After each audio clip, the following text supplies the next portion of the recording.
Hello, everyone. Welcome to another insightful episode of the AIESEC Sri Lanka Podcast Season 3. This is brought to you by the national showcasing team of the AIESEC Sri Lanka.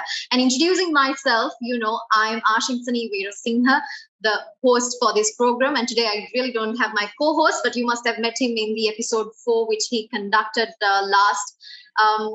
The tagline for the AIESEC podcast season 3 is creativity without constraints. We've been bringing guests to talk about creativity in their own industries, to bring more perspective and to add more topics to the table. And on that note, I would also like to remind you at the start itself, the channels that you can watch us through the podcast is on Apple Podcasts, Spotify, YouTube, Google Podcasts, Anchor.fm, and also on Facebook. So as you join us through one of these channels, I welcome you once again to the episode 5 of the AIESEC podcast season 3. This episode is all about changing your lifestyle through creativity. Now, the previous episode, I would like to recap a little bit on the episode 4, which was hosted by my co-host Kavishka Pereira, which was all about thinking out of the box, and the guest was Indika Abzover. And today, when coming into the episode 5, it's all about changing your lifestyle through creativity. Now, when we talk about lifestyle, the guest we have today is somebody who comes in line. So, ladies and gentlemen, let me take the pleasure in inviting and welcoming our special guest today, Gaia Kodithuwakku. To introduce her, she is the CEO at Strong Her Pvt Ltd. And we all know she's a transformational coach and alchemist. A very big hello to you, Gaia. How are you doing? I'm brilliant. How are you? I'm doing great as well. And it's my pleasure and honor to have this discussion with you today. Thank you so much for having me. So, Gaia, to start the conversation with, this is all about creativity without constraints, this total season of this podcast. I would like to ask you the very first question is, if you could eat just one meal for the rest of your life, what would that meal be and why? Rice and curry. I would like to know the specific curries you would want in your plate. Okay, so rice and curry, because I'm Sri Lankan and it's just embedded in me, I guess. I've lived overseas for a bunch of years. I can always get sick of something, but rice and curry is okay. I like a lot of vegetables, lots of vegetables. I like to always consume organic produce, organic rice, heirloom rice, some form of protein. I don't eat a lot of meat, but once in a while I do. But I do eat seafood and pink salmon and stuff like that. Okay. But if I were to be super real with you, it'll be pol sambola, sudubat, miris pedala, karola teldala, that type of thing. I don't eat that all the time. Papada? I try to. And papada, you got it. That's the one, yeah. That's amazing. I think if somebody would ask this question from me, I would give the same answer. And I was also thinking inside my head, the kheer samba, pol sambal, and karavala pedala, and the papada. So this question goes out to the ones who are watching us as well. As you all know, we throw the first question for all of you to be creative and to know your ideas and thoughts. So for you, if you had only one meal for the rest of your life, what would you have and why? Just comment us. So we will share our thoughts once the episode is on air. So on that note, Gaia, I would like to start the conversation coming into you. Sure. How did your childhood contribute to the strong woman you are today? Did you follow somewhat a similar lifestyle back then, or how have the values and the belief system, it has evolved through the years? I think I did everything to oppose my family. I think that's what I did. Whatever I was asked to do, I did the right opposite of it. I hated the feeling of being restricted or being controlled. But fortunately or unfortunately, I was born into a very conservative family. Only child, only grandchild. And I feel like my grandparents and my mother, they wanted to vicariously live through me, especially the dreams that they couldn't achieve and fulfill, they wanted me to kind of achieve them. And because of that, there was a lot of pressure on me as a child when it came to academic performance. Mm-hmm. I remember, scoring 90s in school during primary education, and my grandmother was ashamed of the fact that I didn't score hundreds. So all the decisions were made for me, from what I had to wear to who I associate with. I never got to experience going over to a friend's house or hanging out with friends or just stepping out of the house. I was not even allowed to go to the podi kade outside, like just outside the premise. So I was super controlled, and I feel like my entire life has been a fight. My childhood was a fight because I was fighting for my freedom and I just wanted to get away from them. I understand that they worked with what they knew. They worked through a lot of fear because they feared for my safety all the time, and they also their behavior was a result of මම සිංහලෙන් කිව්වොත් එක්තරා ප්‍රතිරූපයක්ම වගන්න මාව පාවිච්චි කරා. මෙන්න මගේ දුව, මෙයා මෙන්න මේ වගේ, මෙන්න මෙයා මාරයි. So I was used for show, and I do understand it comes from a space of love, but a very distorted space of love. My reward was food. Like I would stuff my face to kind of get away from all the pressure. So I just abused food from the time I was a little girl, and I became obese really, really soon.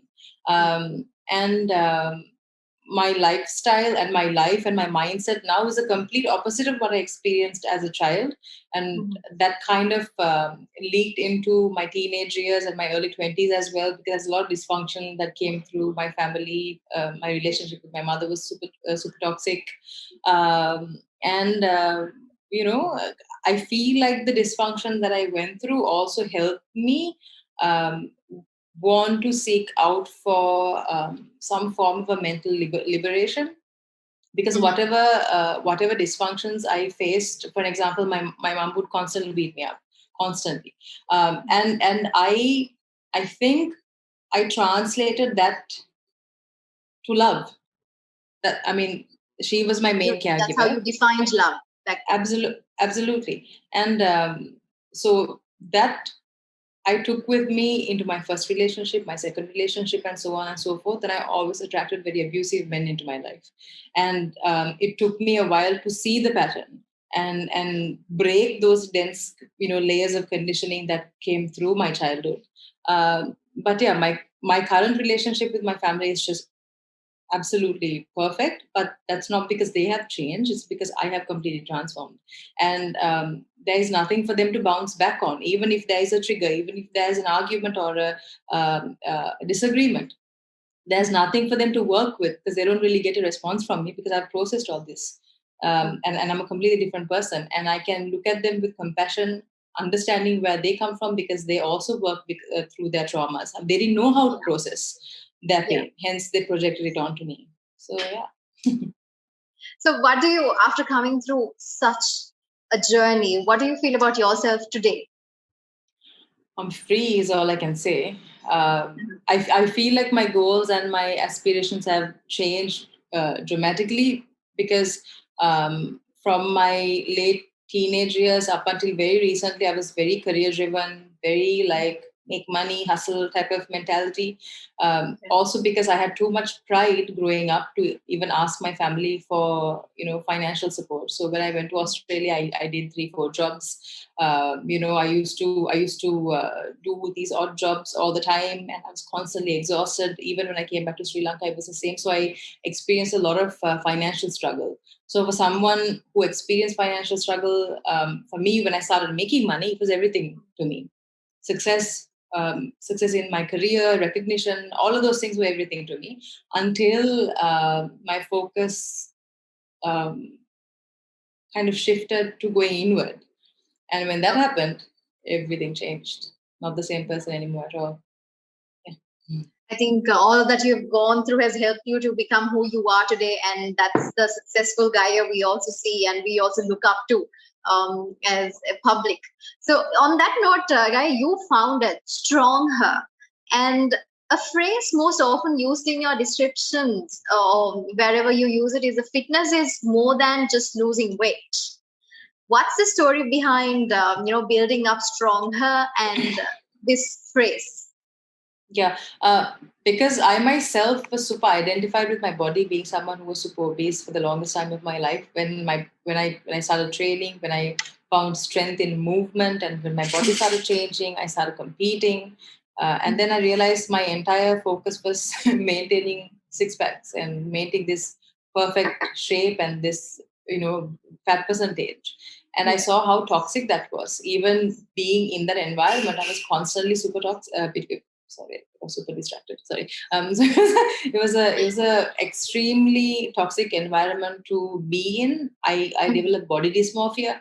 I remember even when I got on the stage during my first competition, I was so lean. I mean, I don't think I could have found any fat on me, even if my life counted on it.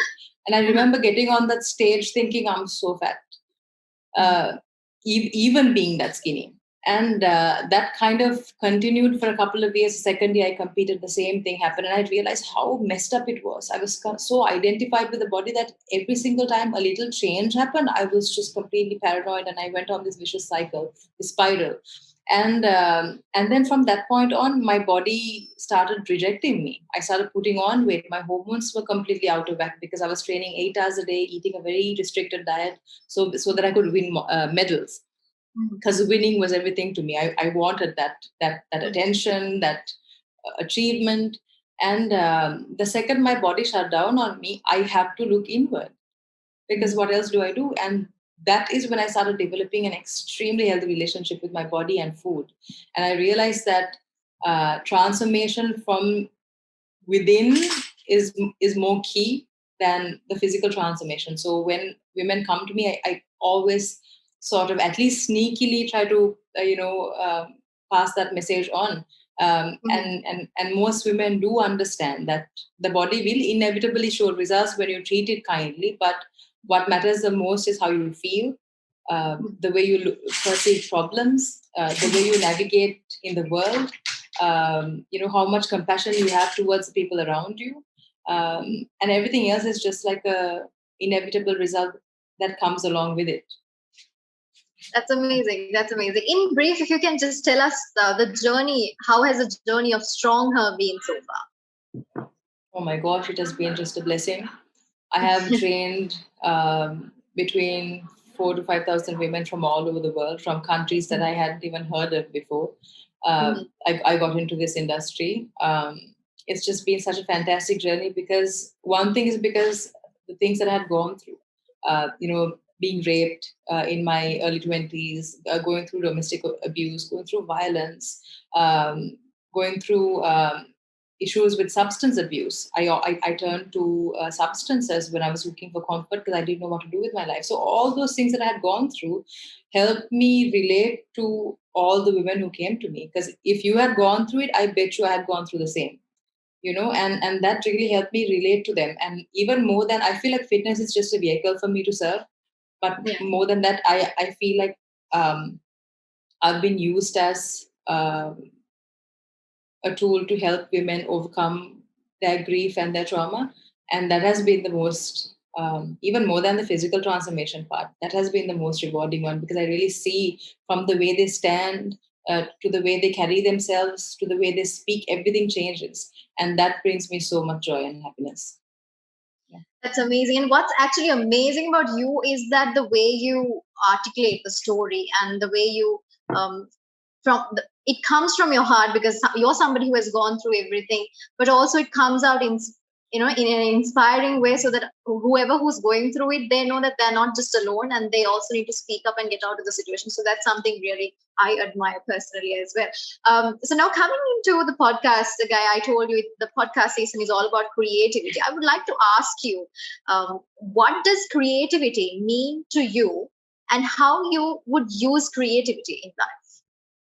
I think creativity is all about surrender. I feel like this is something that I have discovered even in meditation. a lot of people struggle to meditate because there's so much resistance. We are fighting it. It's so hard for us to be still because we are fighting the wars that comes up in our busy minds. So the same thing applies to creativity.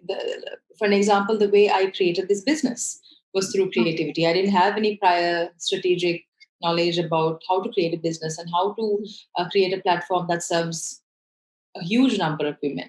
I didn't have any prior knowledge. I just got on social media and shared a journey that I was passionate about without expectations. And I really stayed open and flexible to the information that was coming to me. And I let the universe kind of guide me. And I know a lot of people who are hung up on a certain goal. When something doesn't work out for them, they're like, oh my God, everything is screwed right now. I can't, I'm stuck. Whereas for me, every failure, okay, so that didn't work out.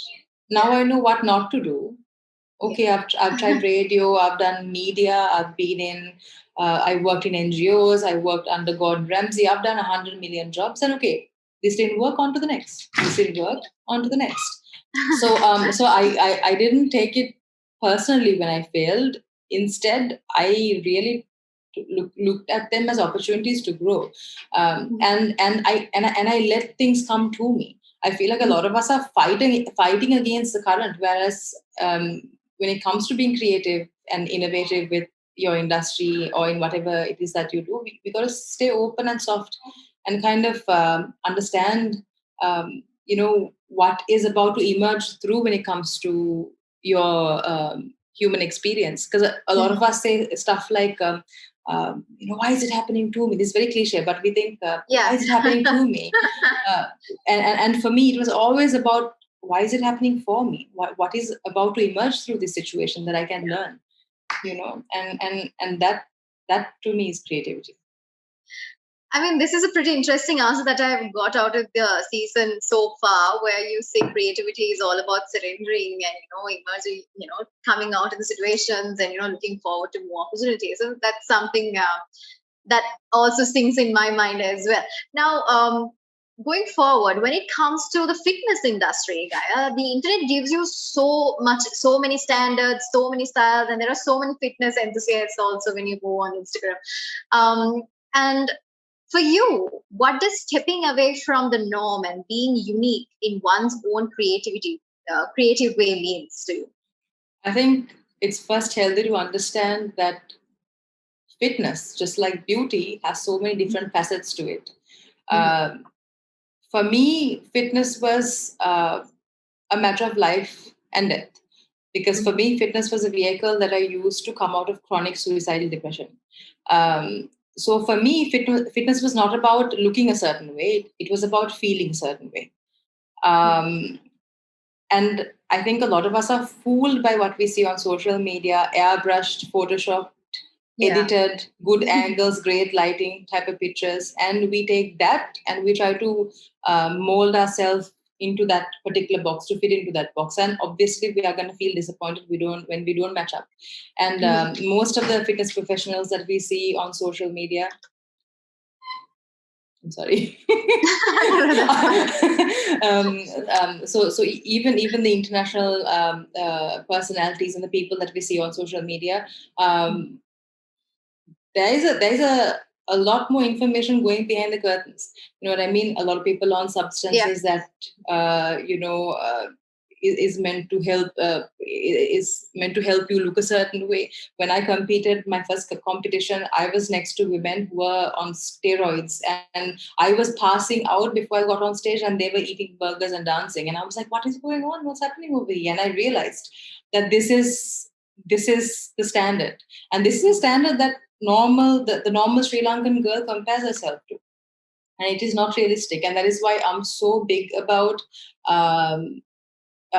sharing the message that fitness can be different to different people. For me, fitness is about feeling like strong and healthy. I always say, car එකක් හරියට පදින්න ඒක service කරන්න ඕනේ වගේ මේක service කරන්න ඕනේ. We need to take care of this so that we live a high quality life, so that we live a high quality life as we age, so that we can age gracefully. so that we don't become weak and senile before it's time, and that's a message that I always want to share with people, because I feel like people are delusional about this whole topic. Women come to me saying, I want a big ass and a small waist. And I'm like, let's unpack that a little bit. Yeah. Let's talk a little bit about this. And I kind of try to redirect them. But yeah, it's a really toxic industry, to be really honest with you. I feel like it creates a lot of self-esteem issues for women out there, more than helping. But at least it pushes them into some form of movement, which is a positive. That's amazing. Now, on the same note, I would like to ask the question. We often bring the phrase to say women should celebrate women. And we also know what do you think, just to rephrase it, what do you really think about the current society or the current state of business? Now, you're somebody who has made your passion a business, and you built a personal brand on your own. Being a woman, how has it been? Has it been an equally centric society, or how have you been treated, or some of the stories I would like to hear about? Okay, so how I was treated was different to how I felt. For me, I didn't feel like I was at a disadvantage because I was a woman. I always took being a woman as a superpower, because I feel like women have the capacity to feel. And we are naturally more sensitive, emotional, human beings. And my ability to feel has helped me relate to so many women. And because I can relate to so many women, I can be more skillful and efficient and good at my job. So it was always an advantage for me for some reason. I never looked at myself thinking, oh my gosh, you're not going to get the same opportunity. Might be the case in society, but I didn't take that as fact and as the truth for myself. But how I was treated obviously was different. It's very easy to get sexualized and objectified as a woman. Yeah. I went through that a lot. I think as time progressed, the reason why I want to take the attention away from my body, I started dressing differently, is also because I wanted the message to go through more potently, but people were too caught up with the image and the body. And I for sure experienced a lot of weird situations from the industry and from society itself. But I think as women, what is important is to not take it as fact and hold on to it. In Buddhism, අපි කියන උපාදානය කරගන්නවා, දැඩි වල්ල ගන්නවා. ඉතින් දැඩි වල්ල ගන්න නැතුව don't give it attention, to create your own truth and stick to it. Because for me, till this very day, not that I feel like a woman is more superior than a man. No, I am a woman, but I embrace the fact that I'm a woman, because I feel like there's something in it for me. My ability to feel and relate is a superpower for me. You know what I mean? Yeah. That's amazing. It's actually how you take it. They say there'll always be noise in the society, but it's how you embrace it, and it's how you tell yourself who you are. With that, coming into the latter part of the second segment today about you, what is your opinion on the idea that a good and healthy lifestyle can improve an individual's creativity? Do you believe in it? Oh, what yeah, would you say? Absolutely. I think being healthy has a direct correlation to how your brain and how your mind works. You become good at problem solving. You transform in the way you perceive things. Your relationships change. You become clearer in the mind. For me, I was an utter mess. Absolute complete mess. That's why I feel like if I can do it, absolutely anyone can do it. I got into such toxic relationships. I was abused. I went through rape. I was homeless. I had no money. I got into drugs. My head was absolute shit show. So but when I started training, that was in Buddhism, there are two types of meditation called samatha and vidarshana. Samatha is where you practice a type of meditation to kind of settle the noise so that you can go into vidarshana, which is penetrating the deep layers of conditioning that you've gone through. So for me, samatha was working out. Training made my demons quiet for at least a while so that I can work through my trauma. Otherwise, with all that noise, I couldn't see the patterns. I couldn't see the issues. I couldn't see the trauma. So absolutely it helps your creativity. Especially when you are in that flow state, ideas come up, you become innovative. And before I started online coaching almost didn't exist in this country, and that came through being open to that creative, juices to flow through. You know what I mean? So being healthy is absolutely crucial. There are studies that goes to show that people who consume gluten are more prone to depression than people who are not, people who don't consume it. So, 100%. All right. On that high note, ladies and gentlemen, we are going into the third segment of today's episode, which is the hot seat segment, a rapid Q&A session with the guest today, Gaia Kodithuwakku. Gaia, are you ready? Let's do it. Okay. The very first question I have for you is, what 3 words would you use to describe yourself? Oh, man. Okay. Persistent. Mm-hmm. Just words, no? Okay. 3 words. 3 words. Persistent, brave, honest. Okay. Okay, if I give you the chance, I'm sure you had a lot more coming into your brain when you say words. Okay, if I give you the chance to say 3 more, what would you say? I would just give a sentence, and the sentence would be that pain has always been my power, and I always used pain to catalyze myself forward. I always would take it as an opportunity to just propel forward, and that's why I always call myself an alchemist, because pain turns into power for me, and that's been such a blessing. Yeah. Amazing. Okay, what would you do if you won a lottery? Okay. I would be able to relax a little bit. Oh, wait. Can it be a long sentence? Yeah. No? Okay. Yeah, it can be. Yeah. I would be able to relax a little bit because I support like multiple people, like 5-6 families. So I have a little bit of that weight on me. I think I would work a little bit less, to be honest with you, and I would spend more time in meditation and in solitude. And I would share the wealth with whoever needs it. Amazing. I make sure you remember me also at that time if you win a lottery. So if you could live in any fictional world, where would it be there? There are 2 worlds that I would like to live in. No, you can explain it. Worlds. Okay. Is that what you said? Worlds, right? Yeah, worlds. Yes. Worlds. Yeah, the worlds. Okay. Fictional worlds. Okay. Harry Potter. Okay. The world of Harry Potter. Avatar. Absolutely love Avatar. Yeah, those 2. Those 2. Okay. If you were living in the world of Harry Potter, what is the character that you would like to play from the movie? Dumbledore. Dumbledore for sure. He's our favorite.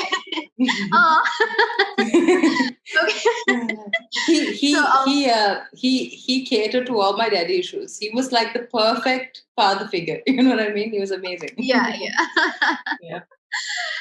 So what was your favorite and funniest Halloween costume?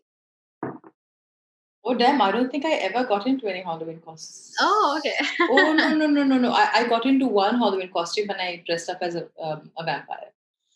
A vampire. Okay. So if you okay. Also, if you could go to any concert right now, with whom would you go and what? Oh, okay. Definitely my partner, and I have like 3 other very close friends. Mitara, Usita, and my little cousin Yasusi. We are like a little family. And if it could be any concert, it would be Pink Floyd. And yeah. Okay. I hope they'll watch this episode to know. Also, how do you think your best friend would describe you as? My best friend would be Johan. Definitely annoying, impulsive, high energy. Mm-hmm. He's 8 years younger than me, but he struggles to keep up with my level of energy. I'd like to go on adventures. I love nature. These are things that he usually complains about because I kind of drag him along on these trips that I want to go on. Even if it's a walk we live next to a kumbura. So every day I want to walk on the kumbura, and he's like, we go on this walk every day. Aren't we done it? I'm like, no, I love it. But he would also describe me as strong because he knows my story and he knows what I've been through, and loyal. Yeah. Amazing. Have you had any celebrity crushes, Gaia? Yes. Tom Hardy. Oh, I love Tom Hardy. Yeah. I like the guy who played Ragnar Lothbrok, I think is his name, in Vikings. I don't know. I basically like very scary looking bearded men. Men. Okay. So I have two things. If you had a kid, what would you name? What's the name that you will give the kid? I wouldn't have a kid. I'm not. Okay. I'm not into purely because I feel like the world is a shit show, and me kunugoratulu tav jeeviya gennama kamathi naha. And I have a great and I have a great partner who supports this belief. The same idea. Yeah, if I were to have a kid, then that would be definitely adoption and not to have my own, because I feel like there are a lot of kids out there who need a home. What name would I? Oh man, I don't know. I've never thought about it. I've never been a maternal person. I've never thought about it. Okay, let's turn that into, if you get a pet tomorrow, what would you name it? A dog? A puppy? Okay, I would name it Pacino after Al Pacino. Oh. This is where creativity comes into play, I would say. Also, if you are in the middle of a zombie apocalypse, who are the 3 people you'd want on your team? Oh, okay. Definitely my partner, 110% on that. All my other friends are so soft and gentle. Who else? Probably my Bapi, because he's a badass. Okay. Yeah. Right. Okay. Okay. The final question I have for you is: what's your favorite movie to watch over and over again?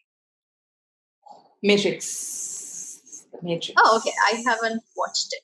You yes, must. I know.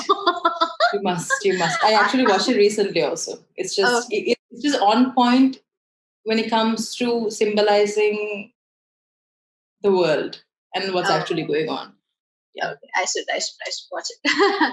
On that note, Gaia, I also have a question into personal branding, how you have recreated your name or rebranded your name. This is a question a lot of people have. How did you take this path, and how would you describe? Why did you do that?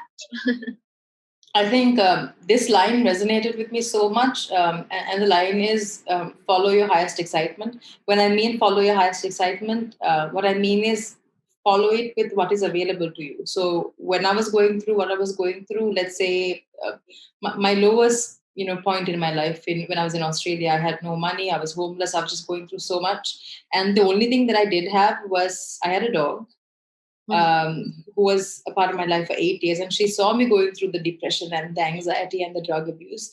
And I would wake up at 5 o'clock in the morning, and we would go to there was a stream and a valley type of area. So we would go there at 5 in the morning, and the sun would rise, and I would see the sun hitting. She was a Rottweiler, so I would see the sun hitting her coat, and she would be playing.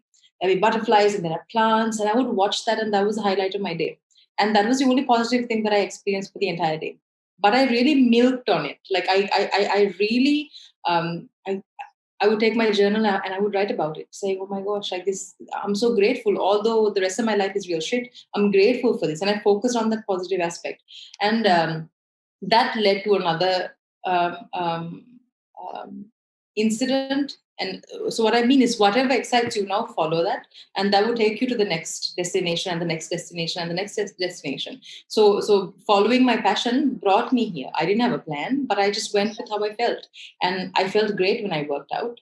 So I worked out, and I shared it on social media because it made me happy. Again, following my passion. So for me, creating my personal brand was following my passion and excitement, and also being super authentic. For me, that has been like the number one thing, because I have gone on social media and spoken about how I have treated in relationships in the past, how I have been a very disingenuous person, how I've gossiped and judged people, how I've drug abused. I have spoken about all my darkest secrets. There is no one who can come up to me and blackmail me saying, I know your dark secret, because the entire world knows. I've spoken about it. And being authentic has really connected me with so many amazing people, brought me the most incredible clients, and created a fabulous, lucrative business for me. And I think that is, I feel like a lot of people try to act authentic, even like some of the self-help gurus, who are known internationally. I feel like they try to act authentic, but they're actually not. I think what really works is for you to be really true with your heart. And like even in the Buddhist path, when you do Vidarsana, they say, "Avashrama karanna එක දෙයයි තමන්ගේ හෘද සාක්ෂියට හෘද සාක්ෂියට එකඟ වෙන්න." Yeah. And really look at yourself and look at what's lacking, and look at the qualities that are messed up within you so you can correct them. And that authenticity, I think, is super relevant to personal branding. That's amazing. That's an amazing message that we are taking out to the public through this episode of AIESEC Podcast. One final question, which I didn't really get the answer for. What is your real name, and how did Gaia come into play? Okay, so first, the name Gaia came into place because I went through so many weird phases. I used to be barefoot for like a very long time when I was in Australia. I didn't wear slippers or shoes. Okay. Even during winter, I was a bit of a weird hippie. I would hug trees and I would just constantly roll on grass, and I was just a bit of a nature addict. And then people started calling me Mother Earth all the time. And the Greek name for Mother Earth is Gaia, and everyone started calling me Gaia. I had these two guitarist brothers who named me that, and it stuck. Real name is Gaia Kodithuwakku. I have two surnames. Amazing. So this was absolutely a great conversation I had with you today, Gaia. So is it Gaia or Gaia? Gaia, but you know what? I like Gaia 3 too. I've accepted my real name as I grew older. But it's hard to real name also. yeah. But it's hard to shift from Gaia to Gaia 3 now, because everyone knows me as Gaia. Everybody calls you Gaia, yes. Yeah. So amazing. So like I said before, it was an amazing conversation with you, Gaia. So thank you so much for joining with us and making this a fruitful and insightful and sharing your experiences through this episode. Thank you so much for joining with us today. Thank you so much for having me. And on that note, ladies and gentlemen, we have come to the end of episode 5 of the AIESEC Sri Lanka Podcast Season 3, where the tagline of the whole season is about creativity without constraints. And on that line, today we had the conversation with Gaia Kodithuwakku on changing your lifestyle through creativity. And I hope you had something to take out of this session today. So we shall see you soon with episode 6. Before that, I would also like to remind you that you can watch us on Apple Podcasts and listen to us on Spotify, YouTube, Google Podcasts, Anchor.fm, and Facebook. So until we meet you again from the episode 6, I hope you all stay home, stay safe. The situation is still not okay out there, so take care of yourself. Until then, see you. Bye. My name is Ashinsanie Weerasinghe.